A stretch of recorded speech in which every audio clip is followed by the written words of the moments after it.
Tay, madun ako sa eskwelahan. Magara kong tapang balyog sura. Ata, kitaan ko pala ikaw di ba kahapon?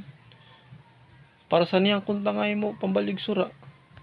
Kay ginamot ko kahapon, may kasi kami aramutan. Kay nag-amot ka pala sa mga adlaw. Amot ka nalat kahapon. Kasi ito nga ginamutan ko kahapon. Ta, tipid kay dirikit nagurusin sa lapi. Nga kada adlaw, naaro ka sa am. Yan nagadlay ng tatay. Pagtitipid upay daw kam niyan. Api na kam nga purpis. Nagpakabalyo kam sin mag-upay nga sulot. Sapatos ni bado. Kami sa sus gisi-gisi ila. Kanang chinilas, ibubutangan la namo. Raisang sa luyo. Namo sumbag, gintatahi la.